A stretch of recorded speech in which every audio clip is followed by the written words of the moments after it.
I'm Siddhan Bhatia, and I have experienced something truly profound, the Mahakumbh.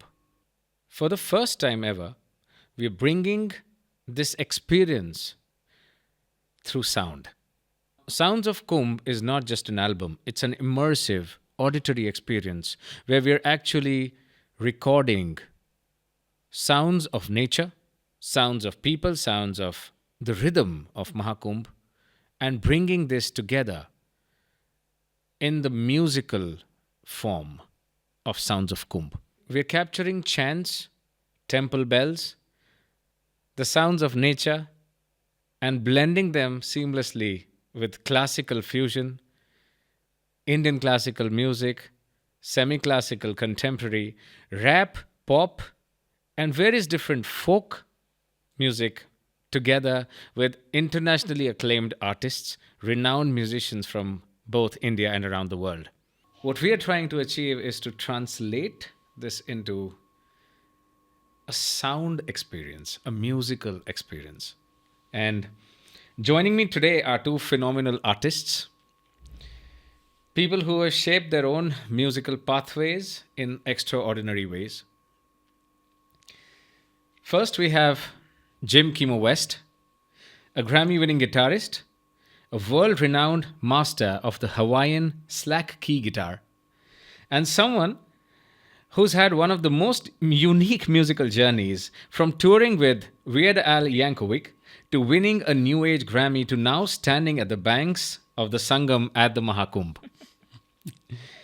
Immersed in a world of devotion and sound.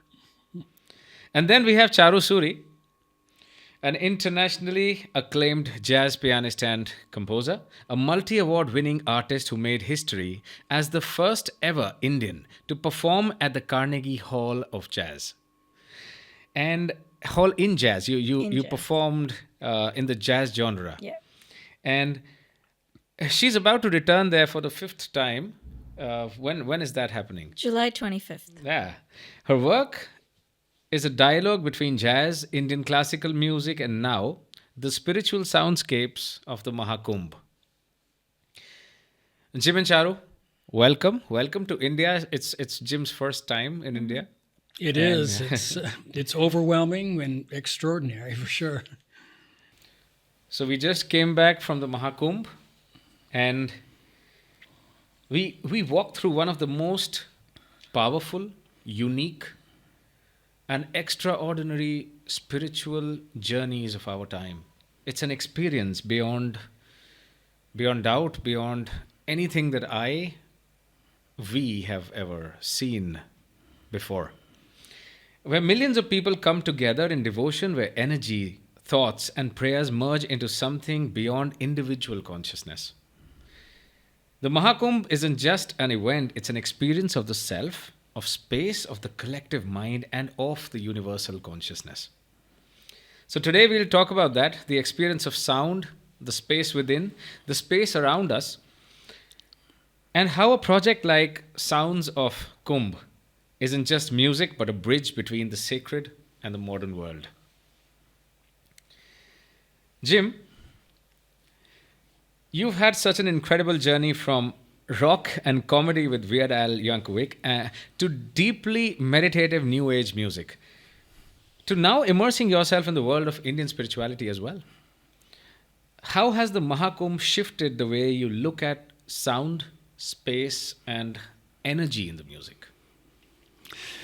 Well, the Kumbh is, of course, something I would have never dreamed of experiencing. It was so powerful, and to feel that kind of spiritual energy focused from one place is very, very powerful. And I will never forget it, and will certainly affect anything I write, in music from this point on. I've always appreciated the sound of slack key guitar, which is what I'm a specialty of. I've always appreciated it for its sort of meditative quality, and it's a very spiritual thing, but it's also a very individual experience. Playing guitar by yourself, and it's almost like a personal meditation. And so, in that respect, it's something that's very important to me. But now to feel that sort of same energy but multiplied by a million times is something I would have never expected. It's an extraordinary experience. I'm really grateful that I've been able to experience it. Thank you. And Charu, your work has always been about bridging worlds, bridging cultures. So, from jazz to Indian ragas, from New York to India, I mean, walking into the Mahakumbh, being surrounded by millions of people, prayers, chants, experiences, identities. How did that experience shape your perspective on the role of music in spirituality? I just felt very spiritually connected to the Kumbh. Just even despite the crazy crowds, there was always a pulse, Oh, a hum that I heard throughout. like a drone. Yes. Yeah. Like an amazing beat that kept on going because of the people's pacings, the boats on the river. So I actually felt like a thala, like a Wow, a beat, rhythm. when I Yes. was there. And I could hear it. And it kept repeating itself over and over again. Then it sort of took a pause when I went on a boat on the Ganges. So that was a very peaceful, calm moment for me where I could hear some of the amazing solos in my head Oh, because the rhythms disappeared.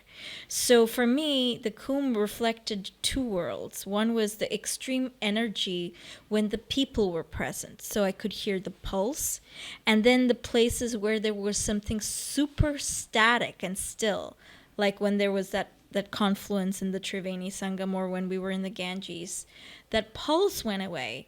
Then I imagined these beautiful melodies, lyrical melodies coming into my head. So I think of the Kumbh as two different worlds. Like it's one world where you have that incredible energy, but also an incredible stillness. And that will be multifaceted in the work that's going to come. that's very interesting, and it's a very beautiful representation.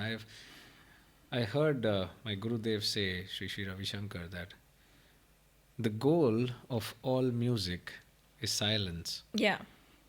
That's beautiful. Yeah. And A I piece. think you just repeated that in a very different interpretation. Yes. And you actually experienced that. I did. Yeah, there was a piece.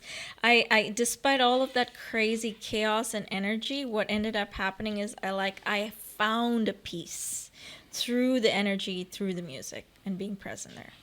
So that's exactly what I was going to say. We talk so much about music as sound.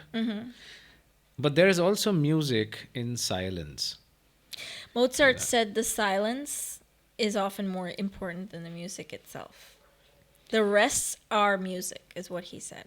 The So, rests. the rests. Between Yes. two notes and Yes. between two phrases. And it's all, honestly, music that just rushes on relentlessly without pause isn't music. Because just like we sleep and we have to breathe and pause and phrase, there has to be silence for it to be music.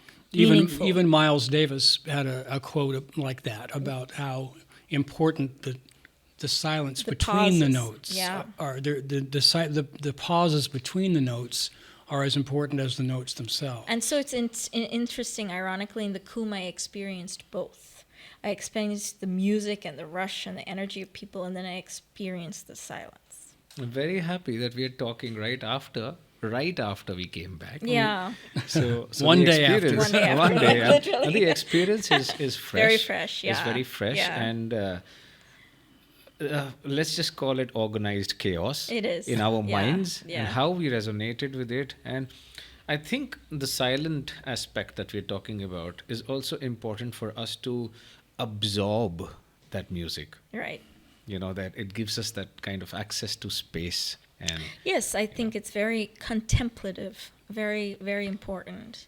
And I mean, there were prayers and chants everywhere. There's obviously that spiritual element. So you could not help but feel peace in a very chaotic environment. so do you directly relate to this contrast that we see to the music that is coming out today? What do you think about the kind of music that we are listening to and that is shaping our future? Do you see a direct relationship with that music and the silences and the music that and the I don't know what will we call it, the sounds of the Kumbh, let's just say that. Do you think that we heard all that and we Yes, resonated with it and thought I about think it? music is all about tension and release, which it is. Music is always born out of tension and release. And in the Kumbh, I experienced the tension and release, like physically experienced it. It was there, and I spiritually experienced it. So no good music comes out of a place where it's easy coasting all the time. It does not happen. Good music or great music, like, the music of Beethoven and Mozart, is born out of a crazy conflict, out of crazy tension, economic and environmental strife and extreme chaos. And out of that, the struggle to create a work of unbelievable beauty. Art in that chaos. Yes. No good music or no great music I have ever heard or ever made or composed comes out of a place of extreme ease and coasting. It does not happen. It cannot happen. That's true. Yeah, It cannot in my happen. experience, music that a lot of music you hear, especially pop music nowadays, it's kind of comes at you like like somebody's firing a cannon at you, and it's constant, right? And I mean, and I can appreciate it, but sometimes it's just the constant energy of it coming towards you tires you out. So great music balances Right. that energy with the spaces and with the silences and I found in performing myself, I find sometimes the silence and space is very powerful. It can draw the audience in. When you're playing something and then you can lay back and maybe have a few seconds of silence between notes and people start listening.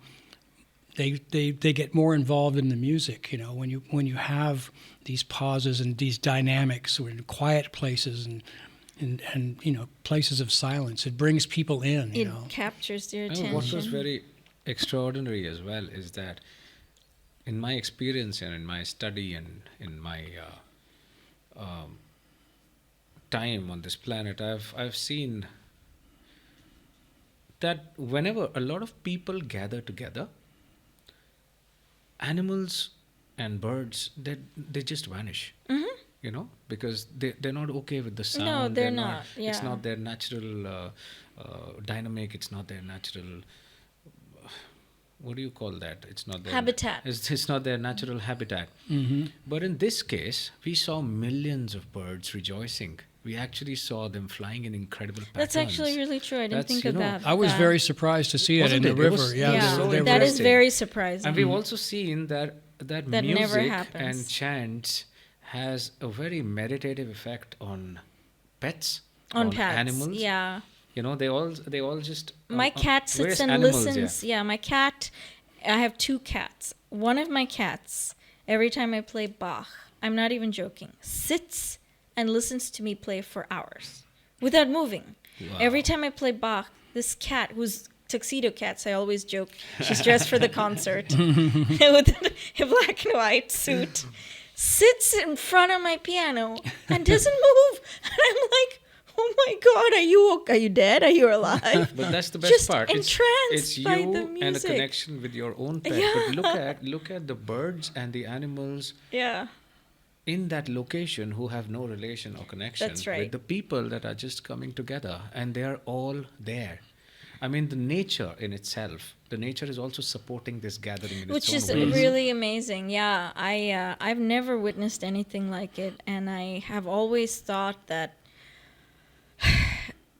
it's been like, why go there when you have so much chaos and so many people? Yeah, why go into more chaos? Why go into more That's chaos, true. right? That's true. But what we saw something of.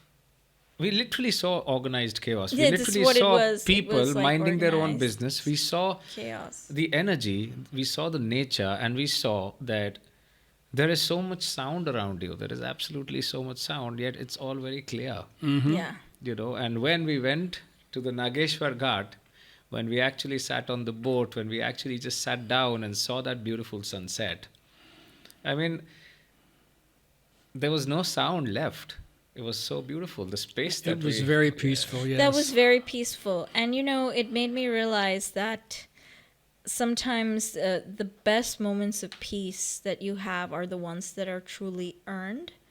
That wow, that's interesting. Yeah, the peace, the most amazing moments of peace where I've created a lot of work, meaningful work, is the result of absolute struggle to cut through the chaos and find that peace, because that means you weren't given that peace, you had to earn it. And that's what I felt. And fortunately, we've got Jim and his guitar. Yes. So, would you like to play something that is a blend of an Indian scale and your Western Hawaiian slack key? Yeah, I could try. Let's see here. So we'll have to put the mic. Oh, it's okay. I think this will. Do I have to move? No, we'll just do it like this. I'll just move a little bit. I'll just place just for a second.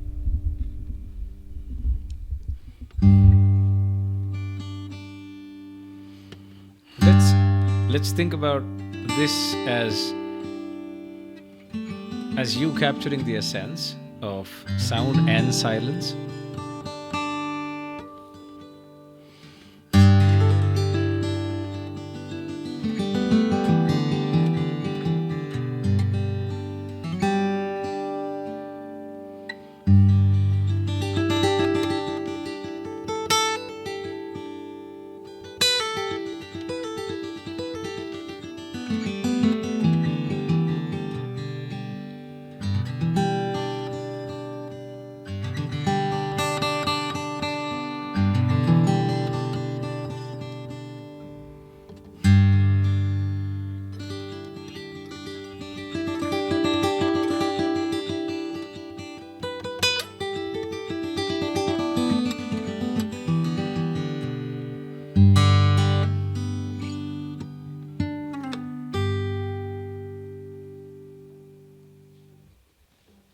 It's very, very, very beautiful. Oh, thank you. Just an improvisation.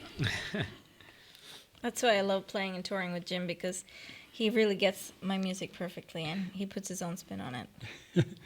Yeah, I come from, my roots in acoustic guitar playing come from this Hawaiian slack key guitar tradition, which is something that started in Hawaii back in the 1800s, really, Ed, where you change the tuning of the guitar. You slack some of the strings down and you create different tunings, So each tuning is almost like equivalent of like a raga, different scales. And so we create... Each tuning? Yeah, each tuning has its own, kind of scale, its own kind of raga in a way, So do you then, that could also mean that while you've tuned your guitar in a certain way, you're actually tuned it to that raga? More or less, yeah, more or less. I mean, the tunings, the main thing with Hawaiian slack key is the resonance of the notes. And they even have a word for it in Hawaiian, and I can't think of the word right now, but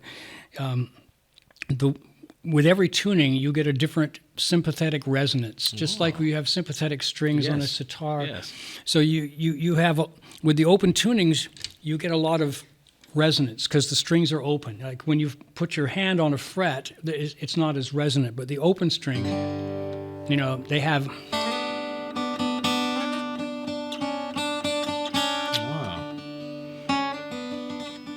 You have a lot of resonance. And with every tuning, you get a different kind of resonance between the strings because they're all different pitches, So every tuning has its own kind of... So it's more whole, it's more wholesome, it's more open-bodied, it's more... It's more open, it's more right. touching, let's say. It's more... The open strings and the resonance when you're using this kind of technique is very, very powerful and very... the notes kind of run together and interact with each other a lot, which is very cool. And also, in Hawaii, we have a concept of aloha, what we call aloha, right? And Aloha. It's people use it as a word like hello or something, but it's not, it's a concept. When you say aloha to somebody, you're saying, I greet you with aloha. Oh, beautiful. So what aloha is it's like unconditional love and respect for your fellow man, your environment, your ancestors, for the universe. Oh, wow. It's a complete respect, open respect for everybody and everything. It's a very deep concept, and I feel that by bringing my technique of Hawaiian slack key guitar to other kinds of music, you're bringing in the aloha as well. It's very, I think it's a direct connection with our namaste. Yeah. Yes, Yeah, it namaste absolutely is the same really thing. is. It is, You're yes. saying, I bow down to you. Yes, And yes, the it's all goodness about in you and the it's guru all in about you. respect, Being And in Hawaiian, they say "ho'okipa malihini," which welcome the stranger. Oh. So they have no word in Hawaiian for foreigner. Malihini Incredible. means guest. Ah. We So have there's no- Atithi Devo Bhava, and Atithi Devo Bhava. It clearly means that the guest is a form of God. Oh, that's beautiful. Yes, Yeah. that's beautiful. So in every human soul, we see a form of God. Yeah. And that's what he reflects back at us. Right. And in Hawaiian, it's akua. Wow. Yes. So it's a very similar concept, and I think these are universal concepts that transcend cultures. They're just, they have different names for these concepts all around the world, but I think it's all universal. But yeah, exactly. Aloha is a way of life. They say in Hawaii, aloha is a way of life. They say live aloha. You Talking live- about a way of life, Hinduism is a way of life. Yes. Whoever says Hinduism is a religion is very No, misfounded. it is definitely It's a way of life. Yeah. And what we saw was not just a sangam of the three rivers and people. It was about the way of life. It was how cultures came together. And coming back to Sounds of Kumbh, we saw millions of people. We literally heard millions of sounds. We sure did. Our yes. ears were definitely filtering so much. But it's a unique offering. It's something that we are capturing. It's something that we are recording. Me, as my history of being a recording artist, as being a recording engineer, I've always loved to capture sound in its most natural habitat. And that's what we did. We captured temple bells. We captured footsteps. We captured the river. We captured the atmosphere. We literally captured history. Yeah. We literally captured history because the next time this is going to take place is going to be in 144 years. Yeah. What do you think? There have been so many unique offerings from the spiritual world to new age music today, what it is. What excites you to be a part of such a project? There have been so many of them in the past, yet this is different where we're actually capturing a natural sound. Well, music is What do you think? such a universal language, by infusing this spirituality into our music, you're spreading it through the world, because people love music in different cultures. It goes there. There are no words. You basically love it no matter where it comes from. It's something that touches you. It doesn't matter what culture it comes from, and by sort of infusing spirituality into what we call new age music, it helps it just flow through the world, really. From temple bells to sacred chants to Sanskrit chants to very simple meditative music to trance to drum and bass. Mm-hmm. What do you think this album, this global music album, Sounds of Kumbh that we are creating, what do you think and what makes it stand out? I just think the variety of styles and the depth to which it goes is truly, as big as it gets. It's almost like having a Mahatma. It's like a big open heart. You are open to so many possibilities. You're open to the world. You're open to energy. You're open to that, possibility of discovering something new about yourself when you go to a place like this.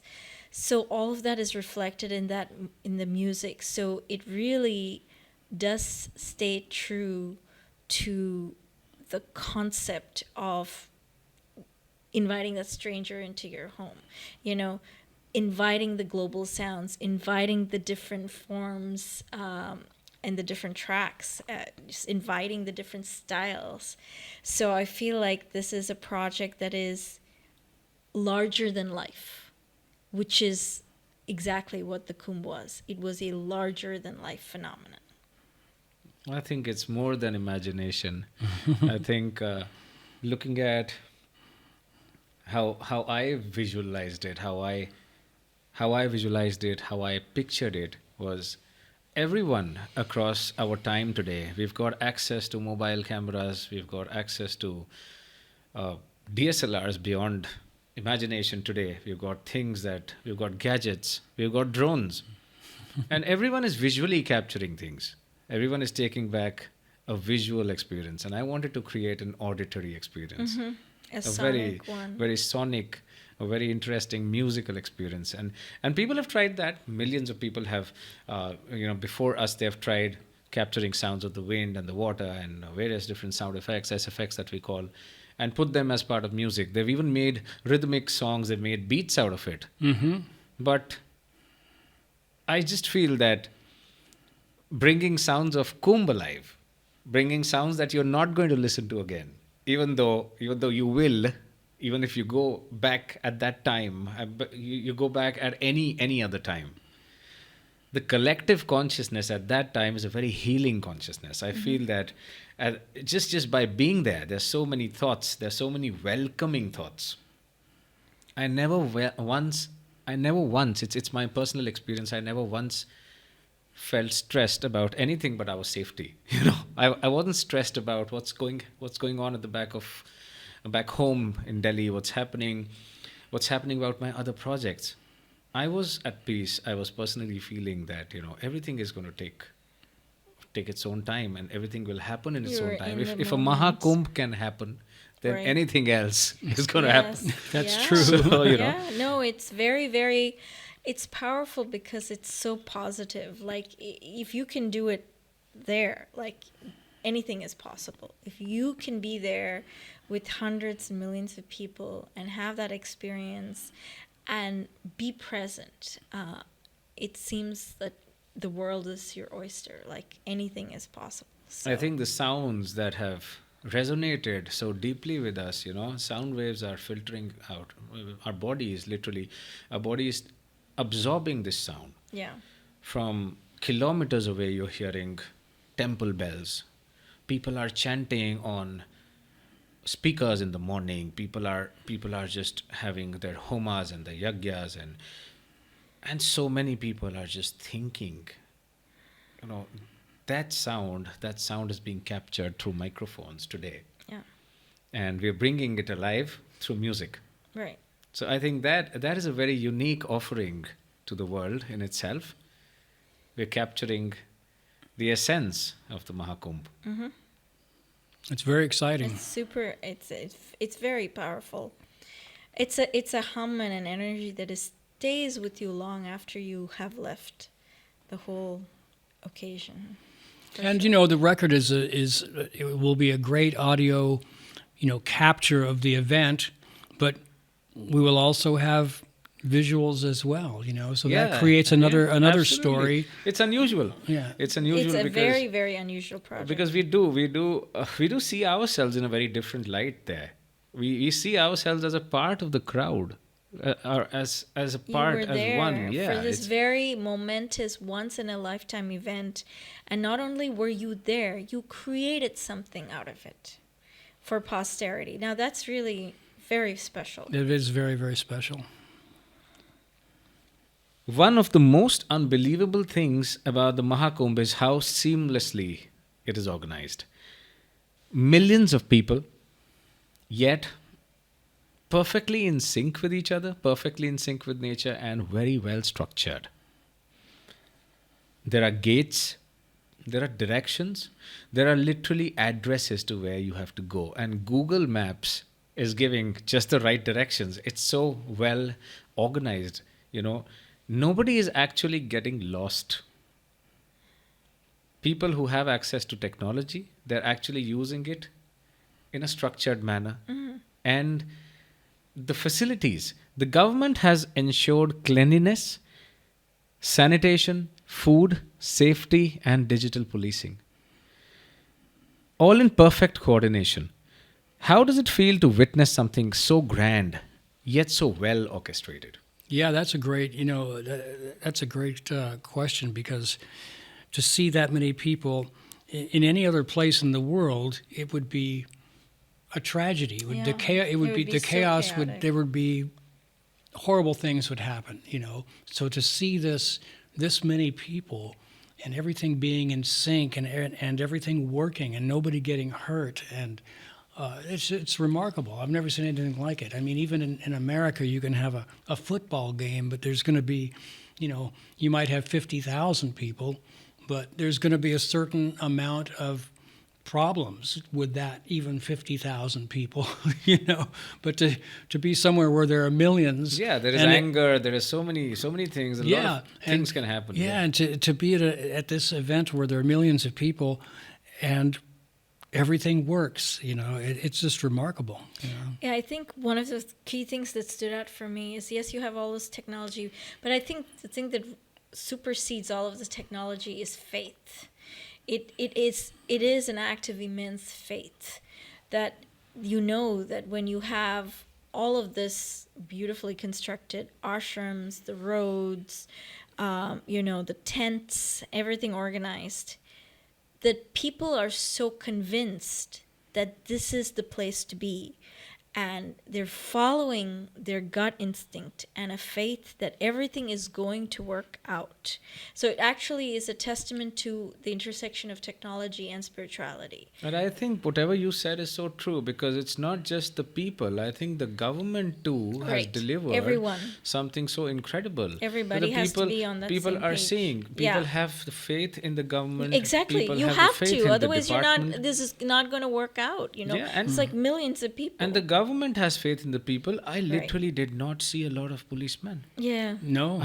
It was so spread across. Well, exactly. The way they talk about digital policing in this time, they have cameras installed everywhere. They've got drones that are checking out on Yeah. people. They've got boats with police in it. So you see them, but you don't really see them. But Right. they're kind of invisible. It's so amazing how Yeah. technology and how the use of technology is happening in today's times. I could not have thought about this just 20 years ago. Yeah, but it wasn't also like extremely censored either. That's the thing. Like in many of the times, even like, for example, when you go and see the Times Square ball drop, right?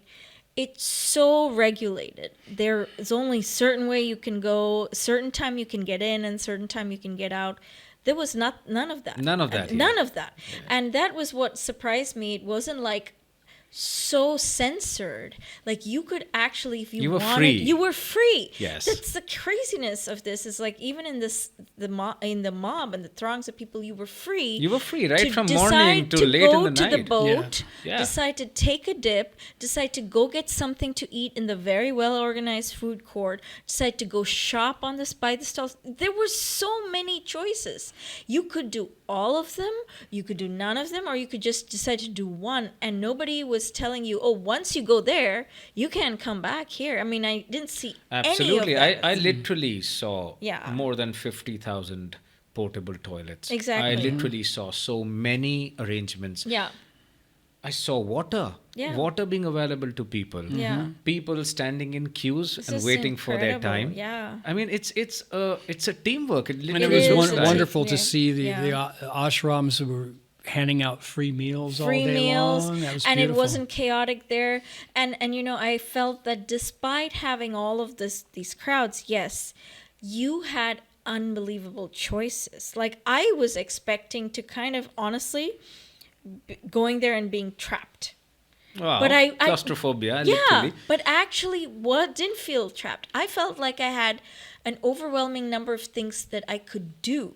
Like I could either go to an ashram and, be blessed. I could go shopping for all of the souvenirs of the Mahakumbh, or I could go and take a dip in the Triveni Sangam. Yeah, there is so much. Or I could go buy the boats. I mean, I was actually overwhelmed at how much I could do.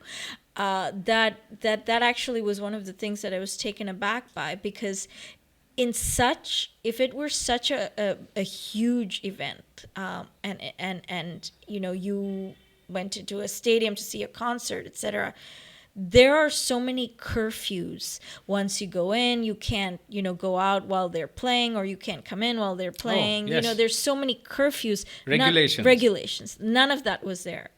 That's what surprised me. Despite having so many people, you were free to do your own mission, personal mission. That's the best way to put it. The authorities, literally, they're doing their work 24/7. Right.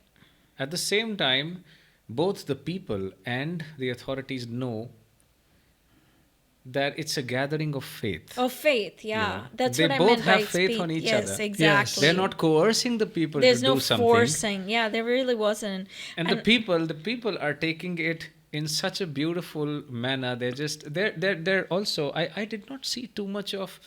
I did not see litter.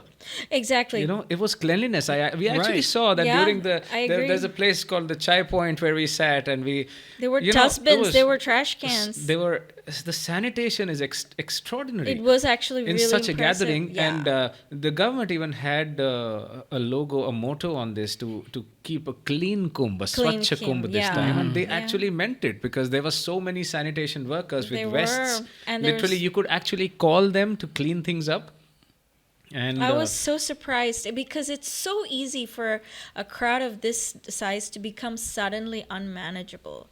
And yet it never felt like it was unmanageable. Yes, there were lots of people, but it didn't feel like unmanageable. But more than that, I mean, it's a lot of people who you do not know. Yeah. It's a lot of people you are a stranger with, but it did not feel like we are strangers. Yeah. It Yeah. just felt he's doing his own thing, I'm doing my own thing. We're all But here we're all in for this our together. a global ceremony. It's like a ceremony. It's like a celebration. Yeah. What do you think, Jim? You've come to India for the first time. I mean, it was probably a very heightened experience, like you would have heard about it. You've come here for the first time. You knew about our history. It's all downhill very rich. from here. and it's probably the peak of the number of people you'll ever see in your life ever. Absolutely, and I live in Los Angeles, which I always thought was a lot of people, but once being gonna be a breeze for once you being at now. the Kumbh, it was like okay. I was saying the other day, it was like, now the traffic in LA is going to seem very, very easy now. Okay. But it's been an amazing experience. I mean, just coming to India for my first time is amazing. But then having Tell me a little bit about the safety arrangements. What do you think? You are very safe. We are having a podcast. We just come back from this massive experience. Tell me about the safety arrangements, because this is a very big concern for people around the world. Sure. India in itself, they do not know what happens there. They do, people have very varied different opinions. Right. And everybody might just, you're getting out of the comfort zone of your home. You're going to a whole different culture. That is not one culture. There are so many cultures all mixed into one. And the Kumbh is literally millions of people. It's not even thousands. It's millions of people. What do you think about the safety arrangements? What do you think about the sanitation? What do you think about the food? It was unbelievable, because in America you could never manage something like this, even with a fraction of the size. It would be too problematic, and to see the coordination and just see the peacefulness of it, of the whole thing. I mean, sound-wise and everything, it seems kind of chaotic because there's so much going on, But it's really good. It's such a beautifully peaceful gathering, and I think it was very, incredibly organized. You're talking about millions of people. I mean, what other country in the world, has to figure out how to manage a gathering of millions of people. I mean, that is just something that That's like no other managing an entire country. I think no you other can- countries You can could call ever it a do that. system. I think you can Yeah. call it an organism. I would rather Yeah. call it an organism. Where It's its own Yeah. country. The It Kumbh was looks its like own country. it looks like we were the cells of a human body. Yeah. You know? Yes. It was like It all was- of them were doing their own thing, and it's like an organism. So many Yes. people coming together. It's a huge system. It I think it's a was. mega success. I'll say. Yeah, it was. I'll never see anything like You that in would my never, rest of my ever- life. yeah. That's and for I've sure. gone to a lot of pilgrimage sites growing up in India, and I have witnessed lots of crowds, and I've never seen anything But like this level of organization. Yeah, I've never seen anything like this. It's just, it was beyond belief, actually. That's what it was. It was beyond belief. You had to actually see it to believe it. Today, we're living in a world where people are seeking meaning, where they meditate, they chant, and they turn to sound as a healing experience. In many different genres, people actually turn to sound to resonate with themselves, to find their own peaceful sanctuary. Sounds of Kumbh is a project that gives people this experience, an experience where there is something sacred, there is something unique, there is something very commercial as well. So, keeping this space in mind, how do you think Sounds of Kumbh is a part of the global music scene? What do you think is global music today? I honestly think that global music is a confluence of cultures, a confluence of styles, rhythms, and centuries of tradition. That's global music. Meaning it's hard to say that this piece of music or this track was born in one place. It is a result of so many cultures coming together. And that is exactly what we saw in the Kumbh, is the meetings of so many different people from so many different places. Not just India and India states, all of India states came to the Kumbh, but it was an international event. People from all over the world came to experience this once-in-a-lifetime phenomenon. So in that aspect, the Sounds of Kumbh has to be a global album reflecting the immense threads that were woven in this that's very place. beautiful. Yeah. What do you think is the global music scene about? Well, like you say, people are looking for meaning in music, and global music has always been a part of my life. I've always enjoyed listening to music from India, from Africa, African kora music, and Brazilian music, and music from all around the world. There's when you hear music that has deep meaning and music that's sacred or spiritual from other countries, you can't help but be affected by it. So it's something. It's always drawn me in. I can hear it right away, even if no matter what culture it's from. I can hear the power in that music, and no matter where it's from, it affects you. So global music is bringing in all these different powerful expressions of music and bringing it together, and sharing it, and sharing it with the world. So global music is allowing people to feel these sort of sacred expressions from all around the world. It's really a beautiful thing, And Sounds of Kumbh does that how? Well, it is bringing together, not only just the spiritual experience of the Kumbh, but just, the resonances and sounds. Like for listeners in America, for example, they may have heard some Indian music before, but they're going to be hearing it in a different way. They're going to be hearing something that's very approachable and very listenable in various different genres, from very upbeat music to very meditative music, things they can relate to mood-wise, but they're going to be hearing these really deep sacred expressions as well, which can't, like I say, really touches you, Mm-hmm. Mm-hmm. There are tracks that depict a variety of deities, that depict philosophies, that depict a personal reflection space. The track that you played on, what do you feel when you heard that what did you feel when you heard that for the first time?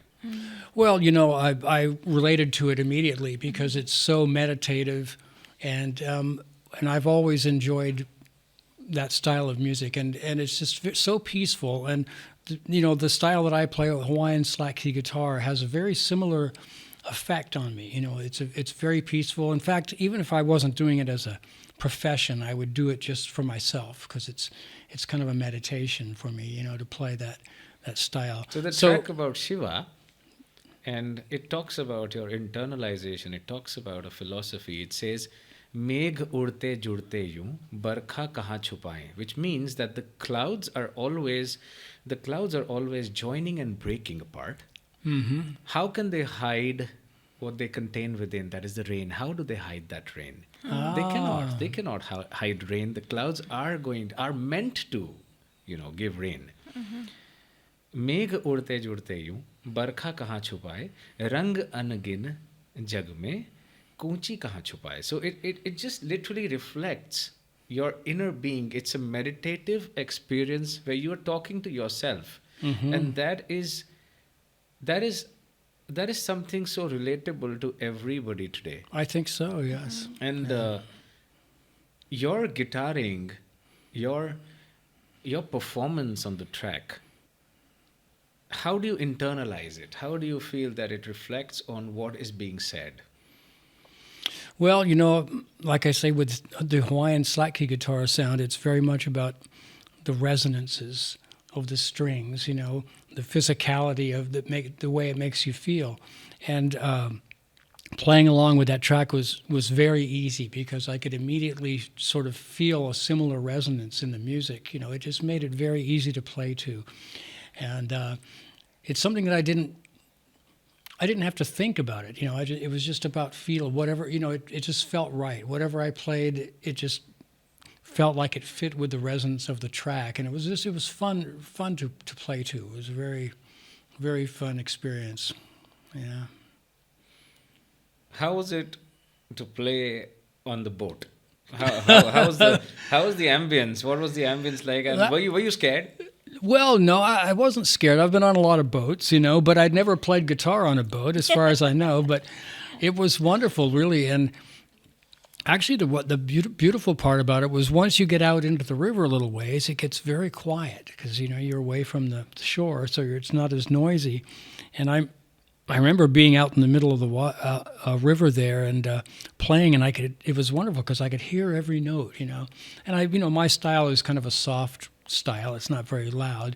So in a noisy environment, you don't really, it's hard to really be inspired to play but out there in the river, I could hear every note, and the river is calm, basically. It's moving, but it's not splashing or making a lot of noise. So it was lovely being in a nice little breeze, and I could hear the guitar so well. It really felt nice to play. I was like, gee, I want to just sit out here for a couple hours and play, It was really lovely. Your music, your playing was so peaceful. It Very literally peaceful, gave us very goosebumps peaceful, when we were hearing it. And Really that is what is amazing. reflected while the sounds of the rowing of the boat. We captured the sounds, we captured that rhythm. Yes. And that's what we bring into the music. Into the music. And that's what you're actually collaborating with a plethora of sounds. You're being one with sounds of the Kumbh. Do you hear these sounds to be a part of the music that you create in future? Do you hear these kind of natural sounds? Do you think this concept resonates with you? It does, yeah. What do you think, Charu? I've always been inspired by my surroundings for my music, so I am actually hyper vigilant and hyper tuned to the environment when there's music involved. So Talking about this environment and its fluidity that we saw. Yeah. Jazz is about improvisation. Jazz is about fluidity. yeah, What do you think is what is connecting what is connecting your musicality, your musicianship with what you saw at the Mahakumbh?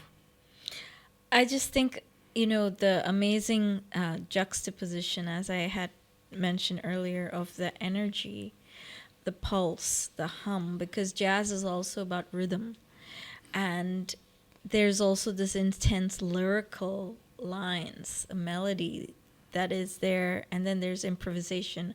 All of those I felt at the Kumbh, because you had that pulse and you had that amazing moments of stillness, which was like so lyrical and so peaceful. But you also had to improvise your path. Yeah, you had to think. You had to think, and you had to You had to invent think, your when are we path, gonna- and you when are we going to shoot? When exactly. Are we going to go here? There's When are we so going many home? aspects Yeah. of just owning it and going. You're aware with it. at the same time. Yeah. You're unaware. You're aware at the same time. You're in your deep space. Exactly. You're like, okay, I'm so here. it was just like And jazz. there's one thing very interesting about acceptance. Yeah. I mean, right before we were to come here, we had already accepted that we were going to the Mahakumbh. We were going to have an experience. We don't know what the experience is going to be like. We don't know what we are going to actually end up seeing. Because a lot of people have actually captured the Mahakumbh from their own lens. They've captured it from a perspective. Yeah. So the reels on Instagram and the videos that anybody is looking at YouTube is a perspective. Yeah. It's about people taking baths. So some people are specifically going there to take a bath. Yes. Some people are specifically going for the Ganga dip. Some people are specifically going to just be there and experience. What was it for you? When I literally approached you for this project called Sounds of Kumbha in a very excited manner, and I told you that this is going to be a one of its kind project, and it's something that I have not done before. I'm going down there to capture the natural soundscape. What inspired you to join in? And I played you your piece. I played you the music. I played you the track that you're on. Yeah. What is your inspiration? What led you to believe that you need to be there? Just a variety of reasons. For me personally, because I had gone to so many spiritual centers growing up in India, and I had read about the Kumbh so many times, but I'd never actually visited. So that's always been a goal of mine, but I never knew that it would be possible. So it was like It's sort for of a the lot of people. back burner. It's just there, It's just there sometime. So the fact that this could actually happen really excited me, because it was like, wait a minute, I'd heard about it, I'd grown up watching it on TV, but now I actually get a chance to go there. So that was excitement number one. And not just that, you go there with the intent of making music. And the second thing, that's what I was about to say, is combining my two loves, like travel and music, in one, place, in one project, was so super exciting to me. So I was just like, how I can't not do it. So that What do you think about the track that you played on? Well, I played on 4 tracks. Yeah? I found all of them so different, so many different influences. One was a chant, Om Namah Shivaya, but the way it was delivered was kind of modern and global. Contemporary. And contemporary, right, that's the word I'm looking for. So it's chant reimagined for the modern world with a very cool beat, which I loved. So that enabled me to put my own modern take on a drone and improvisation, like a tanpura, but Very pianistic interesting. So you version of it. literally improvised. Yeah. Yeah, You yeah. literally of course. used your experience to create something and to blend in. Yes. Yeah. And then there was, the other tracks that were a little bit more modern, like the poppy track. Waqt Kappa, Yeah. What do you think about Waqt Kappa? That was a poppy track that I loved using all my. In fact, the recording engineer was like, "Bring more of your jazz in, bring more of your jazz in." So I really put a lot of the tension, the chords, and the pulse, and the improvisations, and And I thought that's really cool, because I actually my first take I played it safe, and then he was like, no, make it edgy, make it more jazzy, and I did that, and there was a place for that kind of modern slant even in the Kumbh, because you had the technological forward-thinking aspects of the very interesting. Kumbh. It's a great perspective. Like Yeah. the world is moving at such a fast pace, and we are evolving with it. Music is evolving. The whole global music Right. scene is evolving. We can never say that this is a good piece of music or it's a bad piece of music anymore.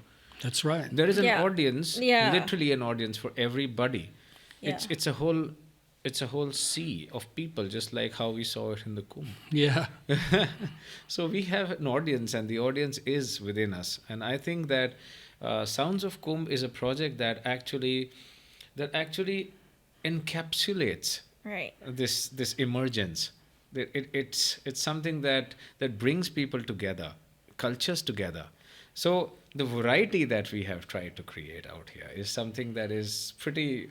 I found it quite easy to connect various tracks, because if I look at it, there are 12 tracks in the album. And if I look at it, there are 12 different genres. There are 12 different, not really, maybe at least 6 different genres over here. And putting 6 different genres can be classified as probably just a compilation. Yeah. But here, the case is that when you go there, you're going to see people from all walks of life, the rich and the poor, eating together, the technically oriented and the artists coming together. Anybody can come together and shake your hand. Anybody can look at you and say that I belong to you. This is where music is also probably heading in that generation, in that evolutionary generation, where people are all coming together with access, ease of access, with timelessness. Yes, it's cultures coming together, and also it's time-wise it's coming together. You're bringing in ancient things, you're bringing in very modern concepts, modern technologies, blending with, like I say, ancient spiritual faiths. It's an amazing confluence of culture and also eras of time. Oh yeah, Yeah, and it's an making it immersive. relevant. I think what was very interesting to me is making Mahakumbh relevant to this century. Wow. That was for me the I think most. that's what has happened. Yes, and that was for me the eye-opening point. Is like, fine, it's a centuries-old tradition.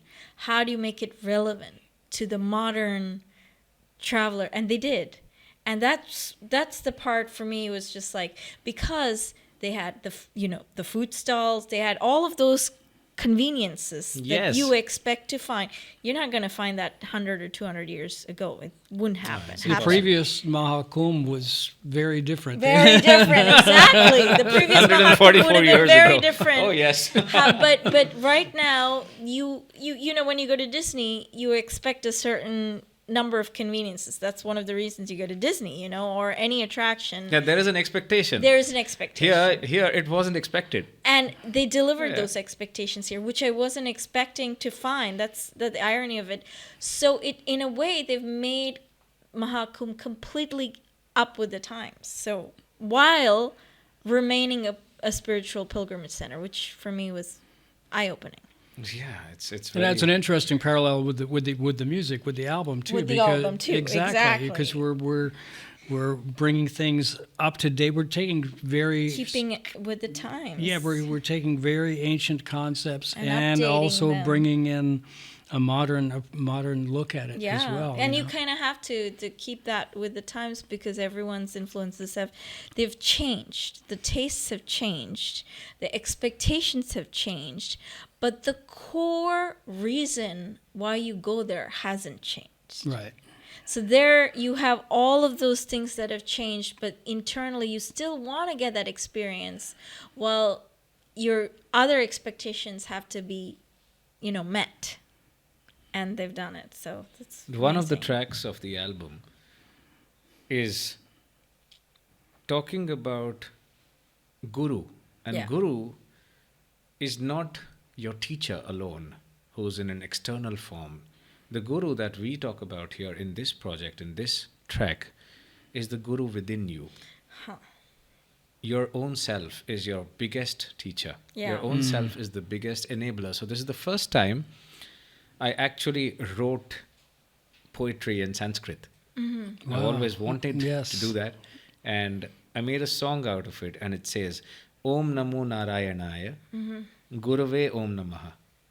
So Guru is the form of Narayana, who is the preserver. Om Namah Shivaya, Gurave Om Namaha. Guru is taking the form of Shiva, who is the destroyer. So the Guru within me is constantly creating and destroying new thoughts and patterns, and enables me to see myself as a better version of myself every time. And Om Namah Brahma Rupaya Guruve Om Namaha. Brahma is the creator.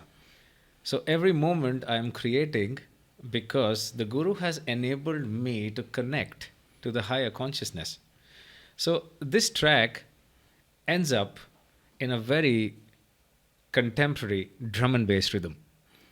Because today, the world is moving at a very fast pace.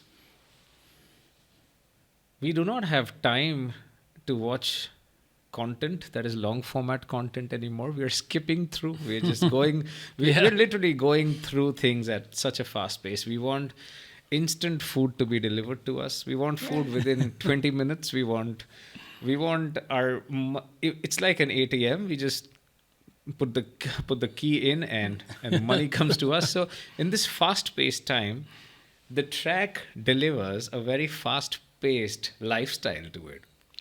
You know, your guru is still, imagine, it's probably faster than the speed of light is the speed of thought.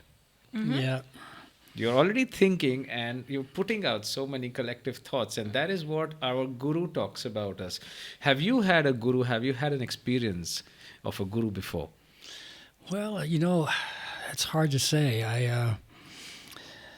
I can relate to, creation and destruction. Sometimes I'm in a space where I feel incredibly creative. Just music comes to me instantly with I don't have to. No effort. No effort. No It's effort. effortless, And then sometimes I'll listen to one of my albums and go, that's terrible, So That happens all that's the time. destructive part, I'll never do that again. So that's how a guru, that is your own self, and this guru is always, what is very interesting, what I've seen is that the guru within you sometimes feels so far, that you actually want a literal idol to help us connect with that master within us. That is what the non-duality and the duality part of it is, where you want to experience non-duality, but you can only do so when you see something outside of you. When we talk about various idols, when we talk about various deities that are worshipped as idols, we've actually created a form for the formless, so that we can see ourselves within that. And this music in itself is taking us there, is taking us within. We're thinking on very different lines. I think it's very sacred and very spiritual and very contemporary at the same time. It because is, people can relate to the modern genre. Yeah. People can relate to the beats. You can play it in a club. You can play it at night before Right. sleeping. Yeah. At the same time, you can just sit with it and think. Yes. There's meditative. It's got everything. It's got the pulse. It's got the rhythm. It's got the ragas. It's got the improvisation. And the extreme musicality of Charu and Jib. Yeah. And it's something that is supposed to reach many people. Different Let's people just, will be able to influenced. connect. One of the tracks has a very trance feel to it. I won't call it a trance track, but I've made it like a trance track. It's contemporary, and it's not a 15-minute long trance track. It's something that you can actually consume, but very it's a no-brainer that a lot of times you want to go within and you want to vibe with the trance music. You usually hear a lot of Shiva, because Shiva is meditation. Shiva is absolute peace. It's a form of peace. And it's a philosophy. Shiva is a philosophy for peace. What we have done, on the other hand, we have incorporated the yin and the yang. We've incorporated Devi in trance. That is something unique. Why? Because very few people have been educated about the feminine aspect of the human body. The education in itself is missing. That's true. People see two genders as separate from each other, but they both exist within us. Absolutely. Absolutely. We call it Ardhanarishwar. Right.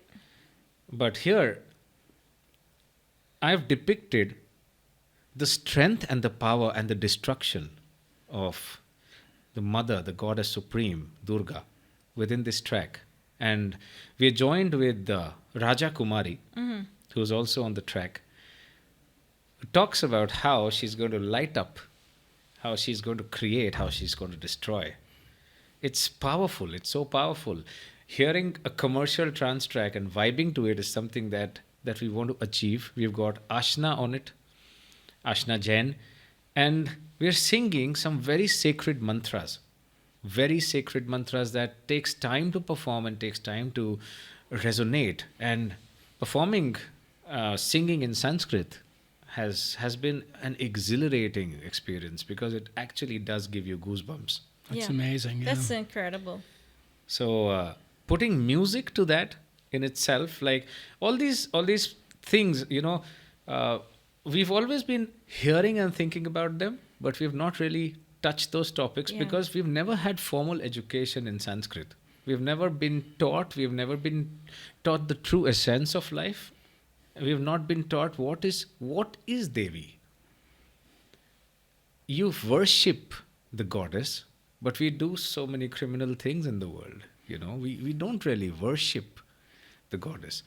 We really need to be taught. We really need to be, educated about this aspect of creation. So we're praying in this particular album. We're literally praying to various different entities, spiritual entities, to bless us, to bring those blessings down on us and become one with us. That is the essence of Mahakumbh, where all of us gather together. We bring and bless all of us. We bless us all. God bless us all. And I think it's been, thank you for being a part of this. And to everyone listening, we have come a long way. We are coming out with a very interesting project called Sounds of Kumbh, where we have gone down to the Mahakumbh and recorded the real reality of the sounds of the Kumbh. We've recorded various different effects that are now a part of this music, the music rhythmically as well as melodically. And we have brought together an incredible confluence of cultures, incredible confluence of amazing artists. And I hope you like this, you enjoy this, and you hit us back with a great feedback.